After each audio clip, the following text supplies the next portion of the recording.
Good evening, and welcome to the spring webinar series, Resources for Cannabis Businesses. My name is Natalie Darvis, and I am the chair of the business department of Oaksterdam University, the first and longest running cannabis college in the world. I'm excited to be your moderator this evening for tonight's topics on moving cannabis through the supply chain, a course on advanced transportation and delivery. We are here tonight because the Department of Cannabis Regulation has officially launched the Business Licensing and Compliance Assistance, or BLC program, to assist social equity applicants in the city of LA with obtaining a commercial cannabis license and operating a successful cannabis business. This series is part of broader BLC program efforts, which also include live webinars with different subjects and experts, checklists, worksheets, and other management tools you can download and use, self-directed online education on important topics related to running a successful cannabis business through the BLC's new learning management system, which is usually referred to as the LMS. Please visit cannabis.lacity.org for more announcements on our ever-expanding BLC program. As part of the city's social equity program, DCR has launched the BLC LMS portal, where you now have access to these recorded webinars, in addition to online courses and digital resources made especially for you. Information on how to access the LMS will be in the chat this evening. And please note that there is a much longer educational series on tonight's topic that is already live in this LMS. So please check out the series on advanced transportation and delivery in the BLC LMS soon. So before we get started with tonight's series, we have a few housekeeping rules. Please note that this webinar is being recorded and can be reviewed after the editing process via multiple channels. You will be muted with cameras off for the duration of the webinar. This means that your camera and audio functions will not be available to you during this session. However, you will be able to see and hear all of the panelists. There is an open chat box where you can interact with one another for networking or comment on the information. Please ask questions about tonight's subject matter in the Q&A box. We're going to be gathering these questions and responding to as many of your questions as possible throughout tonight's event. So keep those questions flowing. You are encouraged to utilize the Q&A box at the bottom pane of your Zoom screen. Chat is available for interaction with other participants. And if you use the Q&A box for your questions, everyone will be able to see the questions when they are answered. And just a friendly reminder, please use caution when sharing personal information in a public forum, and keep your questions focused on tonight's topic, as it's going to move fast. So without further ado, it is my esteemed pleasure to introduce you to tonight's subject matter expert, Angie Penuela Ruiz. Angie was born and raised in the San Fernando Valley and is a graduate of El Camino Real High School, and started her cannabis career after graduating from San Francisco State University in 2015. She has worked with a variety of California operators, transitioning from Prop 215 to Prop 64 compliance across retail, manufacturing, distribution, and cultivation operations. Angie has held key roles through many verticals of the industry, from being a bud tender to an operations manager, and she has a passion for travel and safe access, and this drives her to attend international cannabis events. She's been honored to share her knowledge in places like Santiago, Chile for the South Pacific Cannabis Cup in 2018. Angie specializes in distribution and manufacturing best practices with an emphasis in education and relationship building. And while serving as an advisory board member for the Social Impact Center, Angie currently works as a director of industry relations at the cannabis inventory management software company, Distru. Throughout the pandemic, Angie spent most of her time Zooming with licensees throughout the United States, visiting facilities, improving workflows, and engaging in the cannabis community. Good evening, Angie. We are so excited to have you back. Thank you so much. I'm so excited to be here. Thank you for that awesome intro. Always my pleasure. Thanks for all the amazing work you've done for the cannabis community. All right, well, let's go ahead and start your screen share, and let's dive into tonight's awesome content. All right, let's do it.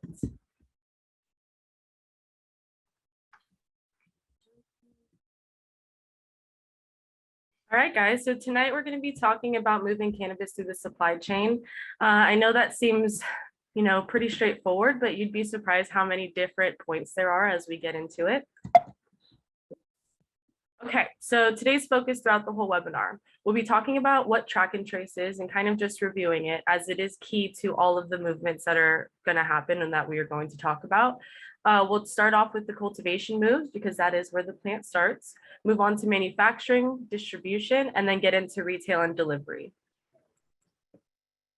So when we're talking about seed to sale tracking, every bit of cannabis material must be tracked from beginning to end. It is required by law, and every licensed cannabis business must do it.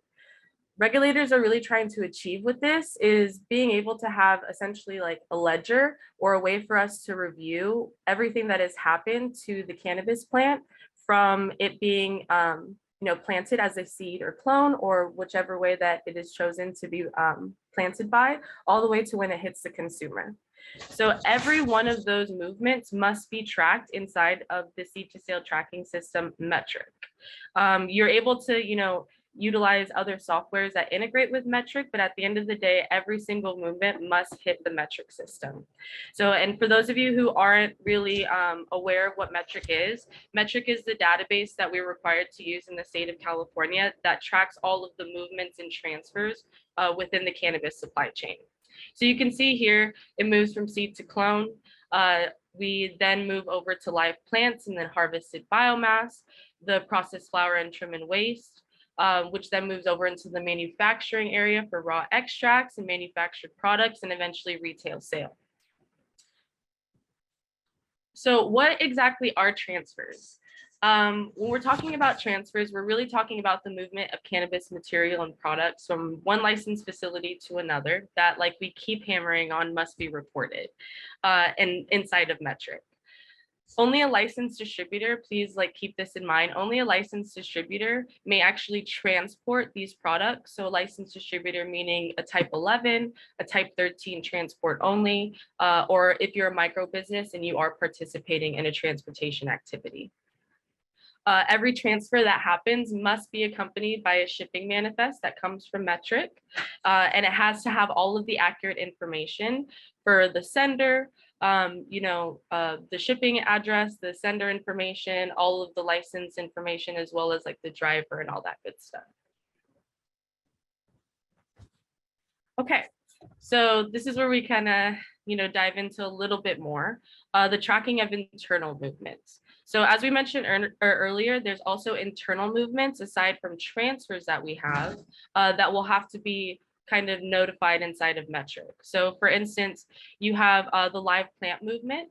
So live plants can be moved in, we can explain this in a few different ways, but I think the easiest way to explain it is when it's moving from different rooms inside of the seed to sale tracking system. You do also have to notify, metric of the change of rooms or the change of growth phase or whatever it might be over to harvest batches. Now inside, that's going to be specific to a cultivation license. Now, when you're talking about maybe a production or manufacturing license, we'll talk about production batches, which also have to be notified to the seed to sale tracking system metric. Production batches kind of meaning when you take raw plant material and convert it over into an extract or some type of manufactured material to then be either put into something like a vape pen or an edible, things like that. So there are movements that happen within facilities that also have to be tracked, not necessarily transfers between licenses, which also must be tracked outside. But yeah. So as you can see here, this is a lot to take in. We do have a lot more information available on the learning management system about, what the supply chain workflow kind of looks like, because it is quite a lot of movement that has to be tracked inside of metric. So it can be really hard for people to even have even people who have been in the industry for a while, even myself, I kind of have a hard time keeping track with how much, movement actually happens within cannabis and the supply chain flow. Each one of these boxes here that you see, I'm going to zoom it in a little bit for me. Perfect. Each one of these boxes here that you see represents a movement or transfer that needs to be tracked within metric. So you can see here, I'll start up from the top, move our faces out of the way. You have the cultivation and plant tag, which can have up to 100 immature plants that can be batched under one plant tag UID. And I didn't really talk about the difference between a plant tag and other types of tags, but there is a difference between a plant tag and a package tag. A plant tag has a little hole in it and you're able to put it around the plant, versus a package tag is just a normal little tag piece of paper looking thing. But you can see that once that tag or that immature plant has now moved over into, let's say, flowering or whatever it might be, you do need to go ahead and track that all the way through in the system. So you guys follow along here. You can see there's quite a few different times that you have to report changes inside of the seed to sale tracking system. So like I said earlier, I know that we're just kind of like briefly going over it, but all of this is actually fully available to you guys in Learning Management System if you want to get a little bit more in depth onto everything that's going on in this flow chart. Awesome. Yes, that flow chart can be quite an eye opener for folks that are, just now interfacing with Metrc and the regulatory requirements for tracking cannabis throughout the supply chain. And so I have a few questions for you, Angie. This might be a tough question to answer, but just your best guess here. How many different movements and transfers do you think a typical cannabis product goes through before it ends up being sold to the end consumer? That is a really tough question. I would imagine that, I mean, it could probably take me like 15 minutes to sit here and figure out all the math for it, but I would say at least 4 to 6 movements per license. Yeah, that makes sense. Depending on, what's going to happen with that material. Is that material at the end, are you planning on it just being sold as, packaged flower, or are you planning on breaking it down even further? It's all really going to depend, but I would say probably anywhere in total from like 20 plus movements throughout the supply chain for sure. And when you meant by license type, you mean that, as let's say the cannabis plant from the cultivator then moves to a manufacturer, then moves to a distributor, then moves to a retailer. Every single one of those license types are probably going to have to report to Metrc around 4 different movements of that cannabis material. Yeah, and I would even include the laboratory testing in there as well as movements that will have to happen, because they'd also need to report to Metrc to be able to make the test results visible to the rest of the industry. But yeah, quite a few different touches. It's really unique. It's a very unique component of the cannabis industry. So how do regulators use all of the information that licensed businesses enter into Metrc? Yeah, that's a great question. I would say that it's used in a variety of different ways. The ways that I've seen it be used so far is for, auditing and for like recall purposes. But in addition to that, I would say it's Metrc and the seed to sale tracking system. It's like more of a ledger that they use to be able to double check specific things, but you're also required to keep a lot of information outside of the seed to sale tracking system to back up, kind of all of the movements that you are tracking within Metrc. So I would say it's kind of used as your main ledger for every movement that you are doing within your license.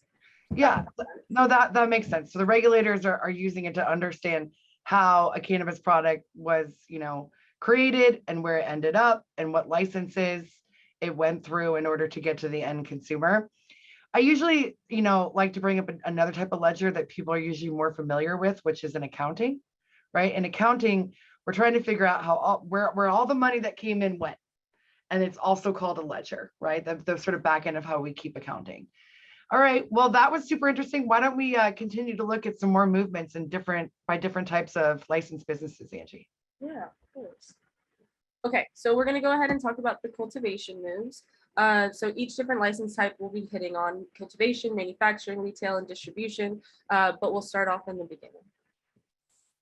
So cultivation moves. We kind of saw and talked about it for just a really quick second on that last crazy slide with kind of the whole supply chain, but the cultivation moves that are possible. We have here plant tags, which for example would be the tags that we were talking about with the little hole in them. That's just going to be specifically for when the plants are when they're planted. And then from there's going to be the harvest batches. Harvest batches is just, the different cultivars that you want to group together and are ready to go ahead and create into a package, at which point those can be transferred as harvested material over into a different license. Really, the 4 different movements here, you can have multiple movements within these, like we said before. The first 3 that we're talking about are going to be the internal kind of movements that we have within the license, but you could also have different locations within your licenses, which you need to go ahead and report as well. And then the transferring the harvested material is just the continuation over to move through the supply chain. So transfer destinations, let's go ahead and look at to see where the harvested plant material could be transferred to. So it can go ahead and be transferred to a processor, a manufacturer, or even a distributor. A cultivator cannot transfer directly to a retailer. So just keep that in mind. And that's going to be because it needs to be tested by a licensed distributor prior to getting to the consumer. So a grower, they might transfer their material to a business with a processor license, which is a type of cultivation license. It doesn't actually allow for you to grow anything. It just allows for you to do trimming, curing, drying, stuff like that. You can also send your plant material to a licensed manufacturer who can then package the cannabis flower. They can also make pre-rolls or infused pre-rolls or create an infused product. And then, of course, like we mentioned before, you could skip those 2 processes and send it straight to a distributor who can go ahead and package the material for you, test it, and send it to the consumer. It's important to keep in mind that a business with just a cultivation license cannot package any material for retail sale. So it has to move over to one of those other licensees to be able to do that.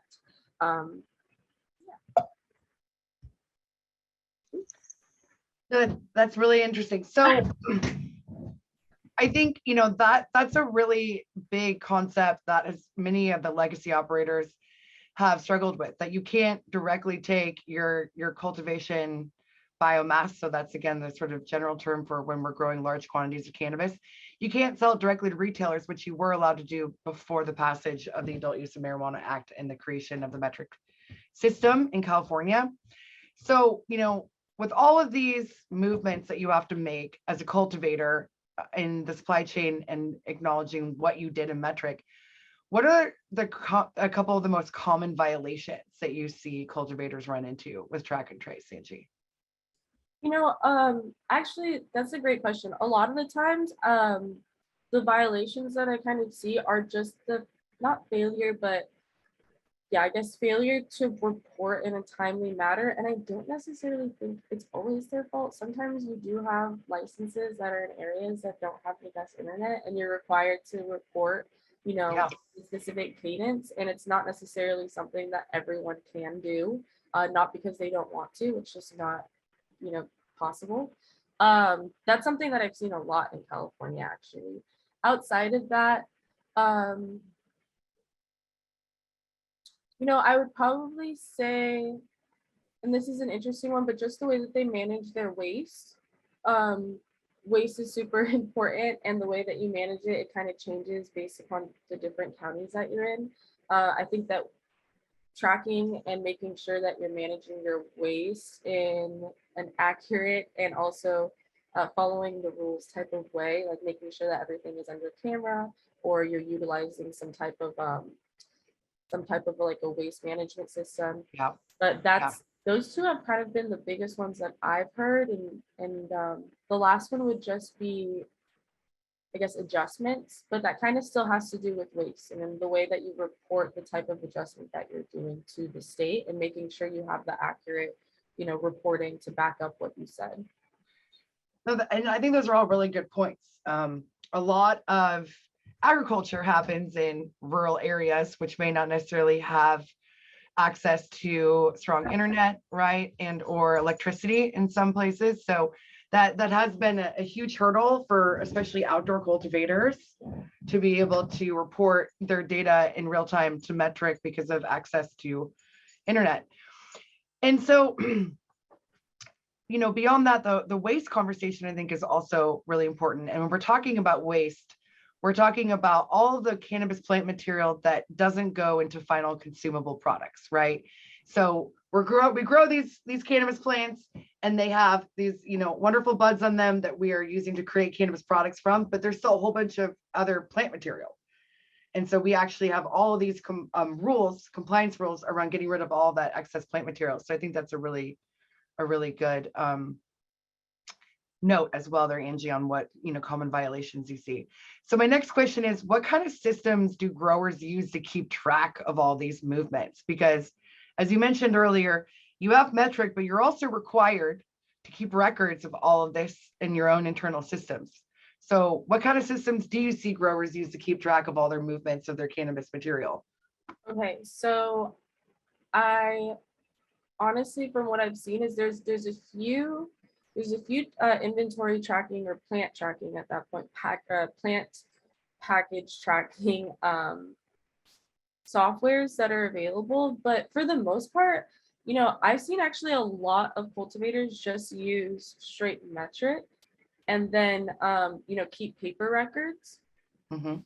That's something that I actually see a lot more than any other license type. I don't know if it's specifically because maybe Metric is a little Metric maybe is a little bit more Straightforward, I think. forgiving and straightforward for Found the cultivation license Yes. type. Yes. Yeah. And I think it kind of helps out that specific license type a little bit more than others. So I see actually a lot more people using straight Metric unless there is, some type of an investor involved or some type they're ready to scale or they're just genuinely interested in like building their business and their license, then they'll go and seek other types of systems to help them in whatever way that they need help. But outside of that, I don't really see too much. I see a lot of Metric. Yeah. And then keeping their paper records as backup. That Yeah. makes sense. Yeah. And then Jack in our audience had a question. Are there any additional tracking requirements imposed at the city or county level? For cultivation and manufacturing? Sure. I think probably we could just answer that generally across all licenses. So let me see, what was the question one more time? Are there any additional tracking requirements imposed at the city or county level? Not necessarily on the city or county level, unless you're talking about your taxes. Yes. Yes, unless you're talking about taxes, then yes. But when you're talking about, let's just say production batch records on the manufacturing level, which we'll get into in a second, or keeping your invoices in a specific manner, not necessarily that's going to be all required on the state level. But taxes will be something that will change. And the taxes are defined by where the products end up and what jurisdiction. So I think that was a good question, Jack. All right, Angie, we can go ahead and dive back into the manufacturing moves. All right, cool. This is more where I know a lot more. So I'm excited to move over to manufacturing distribution. So we'll be talking a little bit more about the moves that we see here. Let me just move on these. All right, so the manufacturing moves that we have. So accepting cannabis materials and extracts, production batches, and transfers to manufacturers and distributors. So accepting cannabis materials and extracts, that's just accepting the incoming transfer from the outside, the cultivator, or maybe even a distributor who is sending you product to manufacture further. So once you're accepting that incoming transfer, of course, making sure that you are collecting the shipping manifest and keeping a copy for yourself.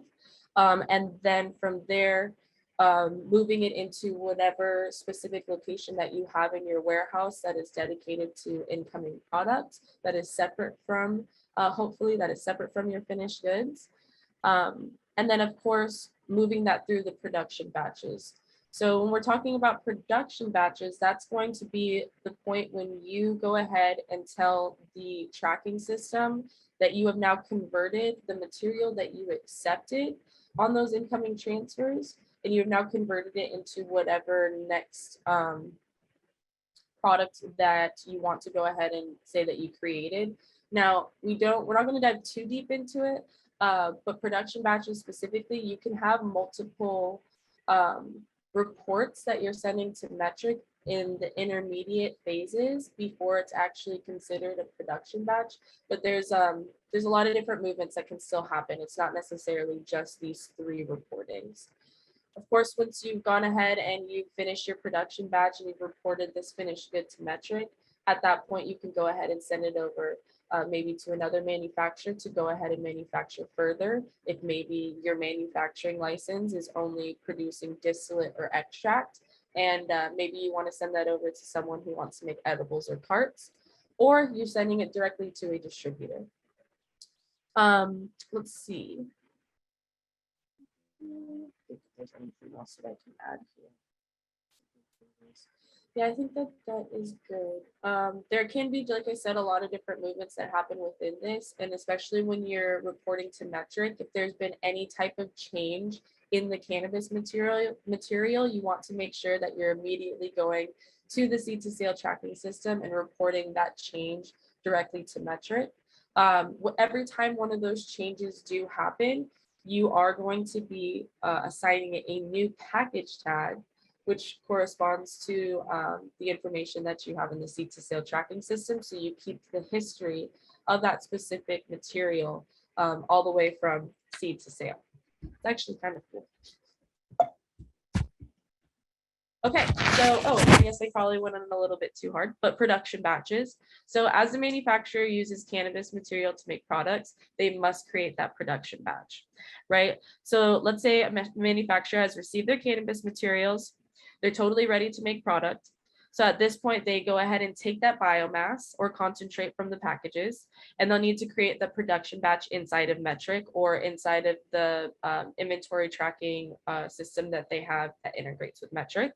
And they'll record all of the cannabis material that has been used and associate all the unique ID numbers, the UIDs, that went into the batch, right? And from there, it tracks the material that went in, and each intermediate step requires a new production batch. Like I had said earlier, if any changes do happen, you do have to post that into Metric. So keep that in mind every single time it's changing. I know I kind of already went over that earlier. I think it's always good to repeat, because again, this is a lot of new concepts, and one thing that's crossing my mind tonight is, sometimes it's hard to just conceptualize all these moves within Metric. And so I think it's important to note that when you start actually interacting with the system and with your software systems that, interact with Metric, it's going to make a lot more sense because it's all these, specialized terms and lingo, right? All right. So I got another question for you, and it's the same one that I had for cultivation. What are a couple of the most common violations that you see manufacturers run into with the track and trace Metric requirements? Well, the reason that I kept saying it is because I see it being a really big issue, but actually tracking the intermediate steps in between, changing your material, because a lot of the times people don't necessarily track that, and it's super important to kind of understand exactly what specific unique identifiers or what packages or batches, if you will, went into production batches. And once you skip a few steps, it kind of becomes a little bit difficult to retrace that. And I definitely see that being a problem / a mistake that happens pretty often. So that would probably be the main one. Outside of that, outside of that, without having to keep it with the seed, or without having to report it to the seed to sale tracking system, a lot of manufacturers maybe don't realize that they also have to keep additional records like outside of Metric, not necessarily just doing these intermediate steps and posting it, but also keeping production batch records and having a manufacturing or a master manufacturing protocol and all that good stuff. It's super important just to be able to have that backup for the movements that you did put inside of Metric. So that definitely makes sense. And I think there's also, lots of violations around waste that happens in manufacturing facilities, and then making sure that you're tracking all the movements to testing labs and coming back and getting the, your test results before you're converting cannabis products. I think there's a lot of moves that manufacturers make, a lot of moves. Yeah, you're super right. a lot of newer manufacturing licenses, they often forget that they do need to do research and development testing on the Yes. material that they're receiving, prior to any type of extraction or whatever it might be that they're doing on the material. It's super important, and that is actually something that you see a lot. Totally agree. Great. And we got a question from the audience. Emiliano wants to know, does Metric also have movements for tracking waste byproducts from cultivation and retail? So we kind of just answered that, but maybe so about cultivation, and the answer is yes. What about retail? Or is there anything you have to report as a retailer in terms of waste tracking to Metric? So as a retailer, you are going to go ahead and, well, you can't do returns, and there's things that are kind of around that. But you do have to waste things out, and you can also return it to distributor. But for the most part, what I see is retailers actually wasting things out. Yeah, that makes sense. All right, well, this seems like a good segue. Why don't we go into our next license type, distribution, which you live and breathe every day. Okay, cool. So let's go ahead and talk about distributors. So there is few different types of distribution types or models. So there's the type 11 that transport products to retailers and can transport between manufacturers and distributors. And then there is the type 13, that's the transport only between manufacturers, or actually, wait, that's type 13 is a micro business. Cool. Well, type 13, so the transport between manufacturers and distributors, but not retailers. Have to double check on that. But the type 11 license, so that's going to be the one that's also allowing for you to go ahead and get your materials tested by a lab. And the type 13 license, I just want to double check on that, but I believe we'll double check it and put in the chat, Angie. You can go ahead and yeah, cool. moving You know on. what? Maybe I'm thinking about type 12, which is the micro business. So my apologies. I just got totally confused. So type 13, which is the transport only, you are not allowed to move products to a retail license holder. You're just allowed to transport between manufacturers and distributors. Sorry, guys, I got tripped up. I was thinking about a type 12, I believe it is, which is a micro business who can also do the same activities as a type 11. My apologies. No worries. I'm dropping the whole list of the licenses in the chat Thank right you now. so much. Yes, of course. There's lots of different types of licenses, guys. So the numbers can get a little bit confusing. Daunting at times. Yes. Yeah. All right. So distributors are going to be responsible for arranging the state mandated lab testing. So before products can be even transferred to a retailer, they must go through this testing and pass very specific rules. So failed products cannot be sold as is or retested without performing remediation as well. And in order to perform that remediation, you do have to resubmit, a remediation plan to the state prior to actually going through with the remediation process. A licensed testing lab must come to the distributor's facility in order to actually do the testing, and it must be under camera as well. So that they can go ahead and provide any documentation if the license is to get audited. In addition to that, when they are going to the licensed facility, they're also going to make sure that they are getting a shipping manifest from the distributor, as well as the package unique identifier tags that are associated to the products that they're pulling to be tested, which I know sounds like a lot of information, but that's just in order to get the material tested. So type 11 only transfers to retailers. Type 11 is in charge of a lot of different aspects of the supply chain. They are required to collect excise tax. And if the package is rejected by the recipient, the distributor must take it back. So that's something that's really interesting.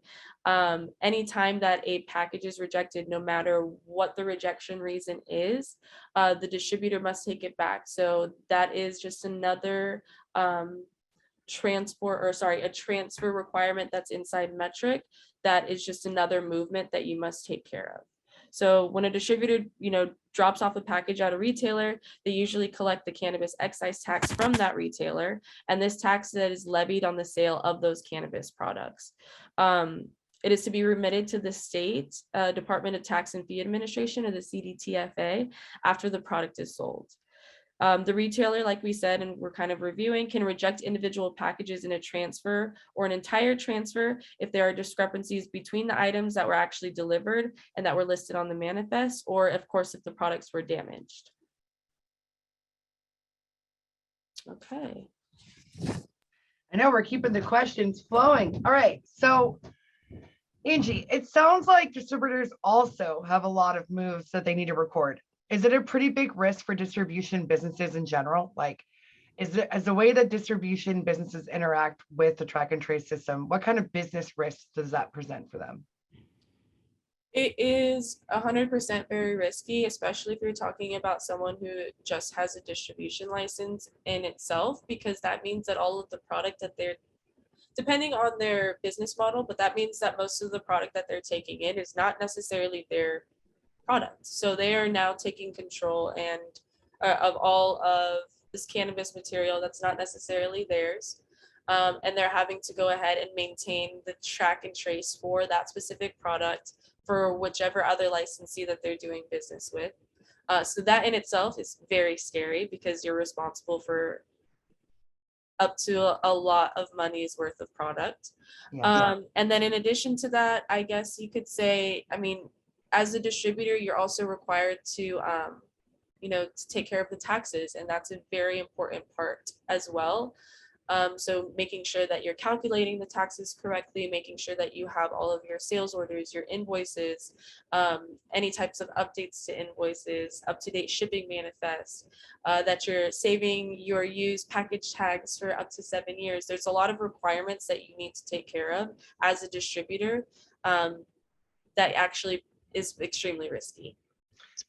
And the taxes, this is definitely something that's really important. And I think that a lot of people are new to this concept. Distributors are sort of the clearinghouse for taxes. Do you want to give me a little more on that? The taxes that are remitted to the state that aren't performed at the retail sales tax level. So what do distributors do in terms of taxation and moving around products that way, Angie? So in terms of excise tax and cultivation tax? Yeah, great. Yeah, okay, cool. So in terms of excise tax, I mean, excise tax is usually you would see applied to the invoices at a specific rate. The rate that I see is usually 27%. Don't quote me on that, you can double check.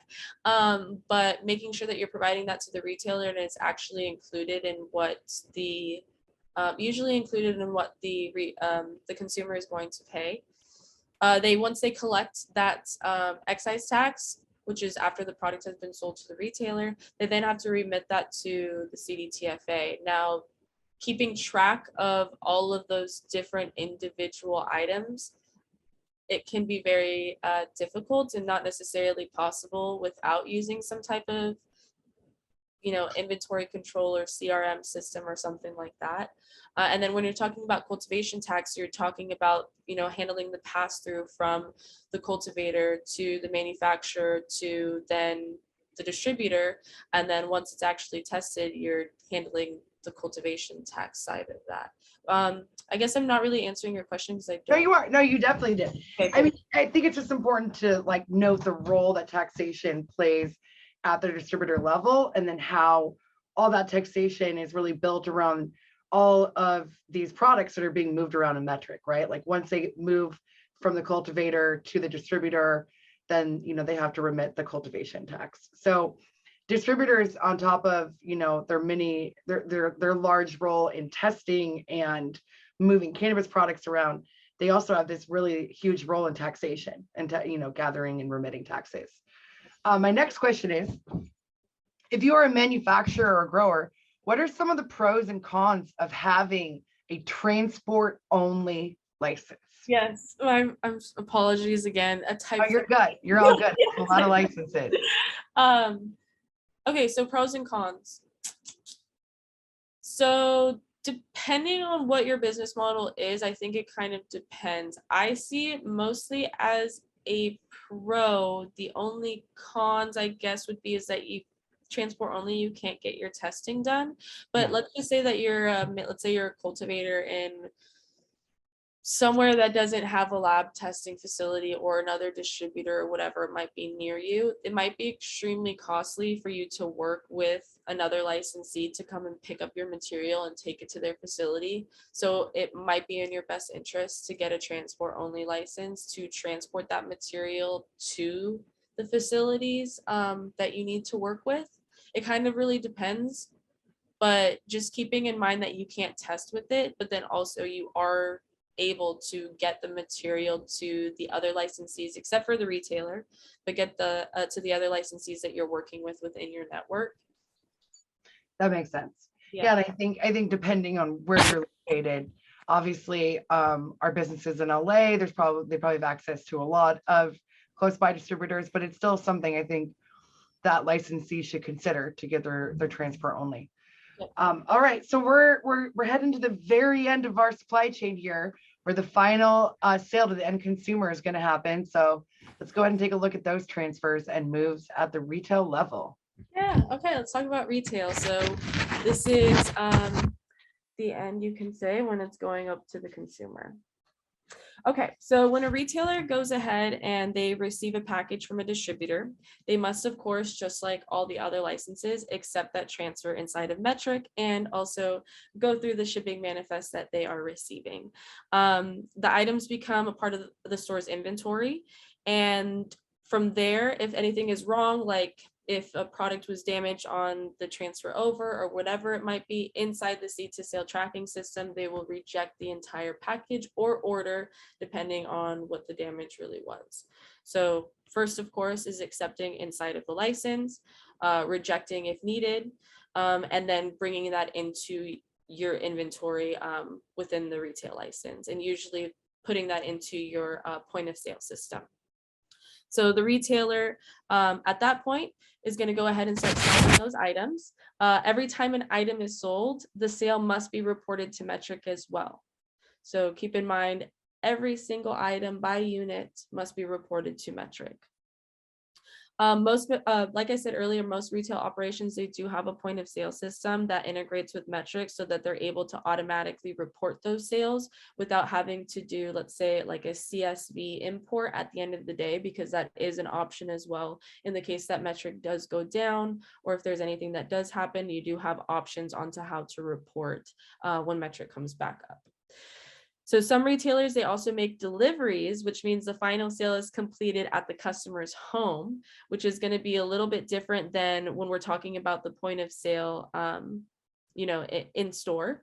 So that means that when you take products out of your store, you again have to be on the move, and you must again start tracking all of that inventory. So there's going to be two different types of, transfers or retail sale internal transfer movements that happen within the seed to sale tracking system. So we'll see here, delivery. So this is talking about delivery to the consumer. So all delivery vehicles must be outfitted with a dedicated GPS tracking device. And if you're making deliveries, you must be able to share the exact location of the driver at all times.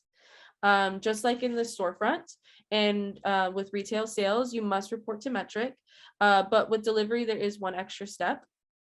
The extra step is that you have to produce a delivery request receipt when the customer places an order, and the receipt must accompany the order upon delivery.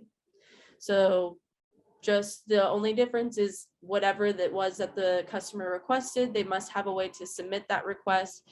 The delivery license must be able to print it and accompany it with the order. So where exactly this final sale takes place really matters. You have to make sure that you, as a licensed retailer, has the necessary permission to deliver products to customers outside of the Los Angeles. You also need to make sure that you're calculating the local taxes. So this part is super important as well, taxes again. But you must make sure that you are calculating the correct taxes. as well as it can get pretty tricky inside of LA, where there are a lot of different cities, and some parts of the city are actually under jurisdictions of the county of Los Angeles. So you just need to make sure that you're paying attention to whether or not you actually have the permission to deliver there. So just keep that one in mind. Okay. Awesome. All right. So it sounds like distributors, excuse me, totally, it sounds like these retailers also have a lot of moves that they need to record. Is it, is this a pretty big risk for retailers too? I mean, they got to figure out, they have to report end sale, right? This is we finally made it from the beginning to the very end of that chart. So, what are some risks concerning Metrc and retailers? Okay, so I think the biggest risk for the retailer is Metrc actually having an outage. That's, Yes. I 110% think that is the biggest risk, because at the end of the day, there's some phenomenal, like amazing point of sale softwares out there. Not all of them are great, but there are some really fantastic ones that really have created some magic in helping the retailer be able to go ahead and easily, very easily and simply report the sales to Metrc, and also be able to, get their receipts and everything else that we just talked about that's necessary. But there are quite often a lot of times that Metrc has outages. And when that happens, it becomes really difficult for the retailer to be able to kind of maintain all of the records that they need. So that's probably one of the biggest concerns that I would see for the retailer. And so a Metrc outage, that's when this system goes down because of maybe something going on with their own servers, right? Or power issue. Yes. Yeah. Because they are a tech company as well. And there are things that happen, and they could have outages and not be working in specific areas. So how long does a retailer have to report sales to Metrc, and what happens if they don't? So I think that I need to be double checked on this one, but I believe it was 24 hours. I agree with you. Yes, okay, I believe it's 24 hours. I think the timing is different for a cultivator on harvest. But yes, I believe it's 24 hours. And then what was the second part to that question? What happens if a retailer doesn't report their Metrc moves in 24 hours?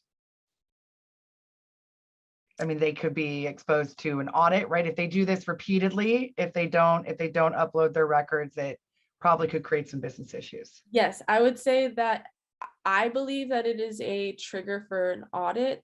Now, yeah, I would say that it's a trigger for an audit. That shouldn't be happening. But the only other reason would be, of course, if there's an outage, but you're able to go ahead and get that information in if you need to.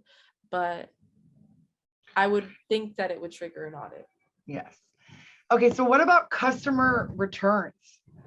Are these allowed, and how does that process work? So, okay, it's actually really interesting. Customer returns are not allowed. So like most places are final sale, but there is you could get a faulty cartridge, right? Or you could like get something that was damaged in some way, shape, or form. And there are licenses that have return programs. Now, that doesn't necessarily mean that the items are getting, returned and then somehow getting put back on the shelves. Those items are saved and then destroyed. But some manufacturers and, some distributors who are able to, they do have like a good faith program or something, or they'll be able to replace batteries if you received a faulty battery. It just kind of depends. But for the most part, I want to say 99% of the retailers that I know of, they do not accept returns. It's kind of up to the intake manager to make sure that they're doing a good job with quality assurance on intake and making sure that all of the products that they have are, up to standard. Absolutely. What I've seen is, so yes, retailers, usually the one thing they might take back is faulty vape carts, because the hardware on vape carts can, be problematic. But in general, it's, Metrc considers, the state of California and the county of LA considers a sale of a cannabis consumable a final sale. So the retailer can maybe choose to issue a credit to the customer, and that's probably what we see most often. And with those returns on the vape carts, usually those are kicked back to the distributor, right? That sent those products to the retailer, and then that distributor would have to maybe go to the manufacturer who made them. So returns get really complicated really quickly. They get really complicated, and the amount of additional work that it is inside of Metric oftentimes will stop the return from getting all the way back. At some point someone will say, you know what, forget it, we're just going to pay for it, we're destroying it, we're not even Yeah. going to worry about it, like this is clogging up our metric. So yeah, it's a lot of different movements in tracking. Great. All right, you can stop your screen share, and I just have a couple more questions as we're rounding out this evening. So who should be a metric user in an organization? Like, is it just managers? Does everyone have access to it? How do we keep globally companies in the cannabis supply chain on track with their metric concerns? You know, what are the types of people? Yeah, I absolutely think that owners should have access to metric. Absolutely. Owners, inventory managers, definitely not everyone. So if you're talking about a cultivation license, you know, whoever it is that's actually sitting there and writing down all the numbers after harvest to see how much it weighed, that person probably needs to have access to metrics so that they can go ahead and report it, but not necessarily the person who's cutting down. Like, it just kind of depends on the situation and the different roles that you have. It is like we said many times, like your ledger, it is your it's your point of truth.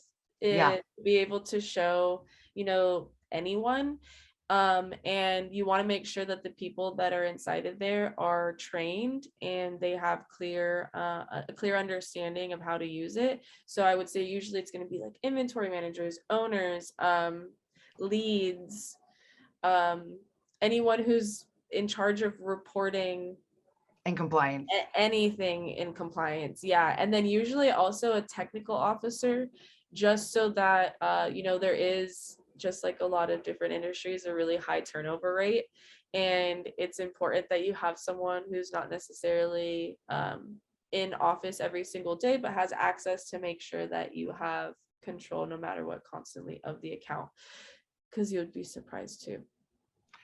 So what are some pieces of advice that you have for our audience and the social equity community in LA about how to work within this system? So we're talking about, you know, how we're going to move cannabis goods around metric. It's really overwhelming. So what are some pieces of general advice that you have for people who are new to not just metric, but this whole concept of seed to sale tracking and the entire supply chain in cannabis? Get excited about organization and Yeah. naming conventions. That is my recommendation to you, is get super excited. And yeah, organization and naming conventions. You'd be so surprised. It makes such a huge difference in a licensee's life, and all the licensees that they work with in their, you know, supply chain, to just have organized ways that you name your product that you bring in and you send out.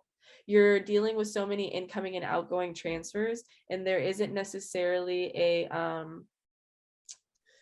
what is it, like, not unified, but unified way to define, like, we're name. we're still defining these best practices. Like, what are the best practices for performing all these movements in metric and making sure that those work with your actual real workflows in your facilities? So that makes sense. Yeah, absolutely. And kind of, you know, taking the time to work through how you name specific products, how you decide you want to subcategorize certain things.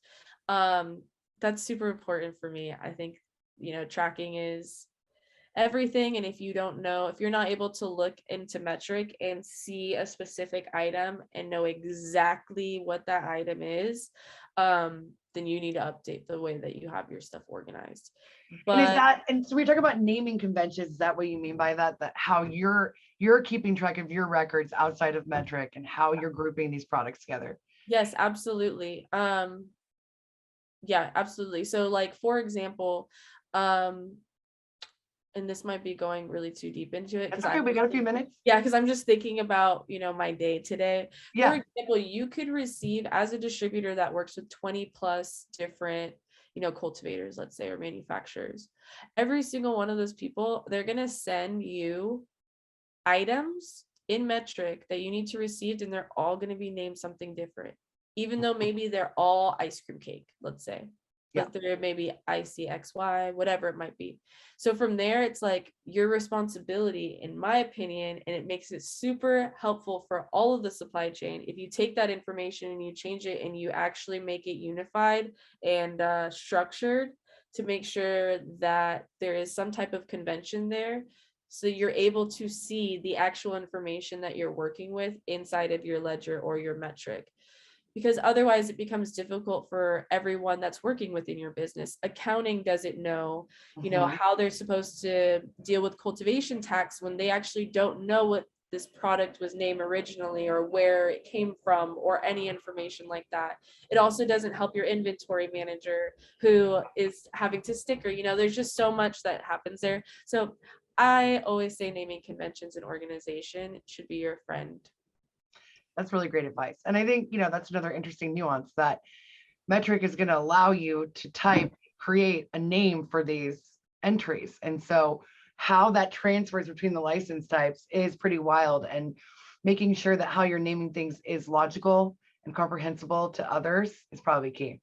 Yeah. Well, that was really great advice. Thank you so much for coming and joining us this evening, Angie. This was super interesting material.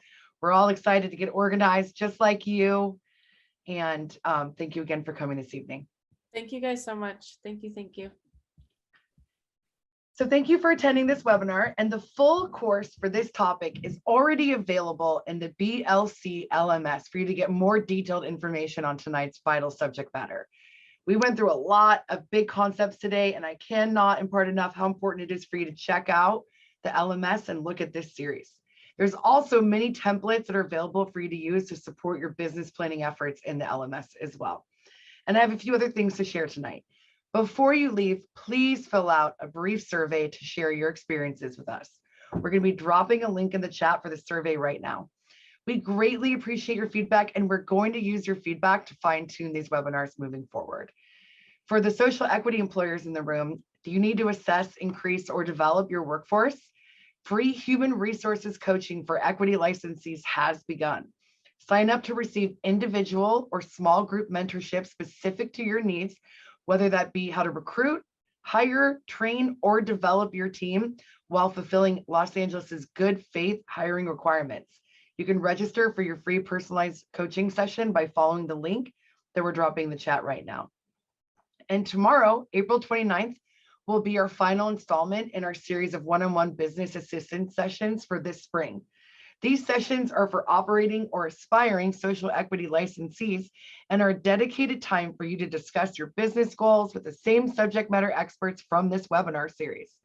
These office hours can be easily accessed by clicking the Zoom link that we're providing in the chat right now. And so these coaching sessions will be in the following categories. Tomorrow from noon to 1 p.m., we'll have patient and consumer safety with Tiffany Watkins. From 1 to 2 p.m., we'll have retail operations with Maha Hawk. From 2 to 3 p.m., we'll have delivery operations with Robert Fierro. From 3 to 4 p.m., we'll be joined again by Angie from this evening on the business of cannabis distribution. And from 4 to 5 p.m., we'll have manufacturing operations with Dr. Stephanie Gangano. So again, these coaching sessions are tomorrow, and this is the last session of these for the spring series. And they're from noon to 5 p.m. and click on the Zoom link that we just dropped in the chat to get access tomorrow. We really encourage you to go through the LMS and check out the important information available to you, including videos of other webinars that were put on this spring by the City of LA. So on behalf of the Department of Cannabis Regulation, I'd like to thank you for attending this evening, and I hope you have a wonderful night.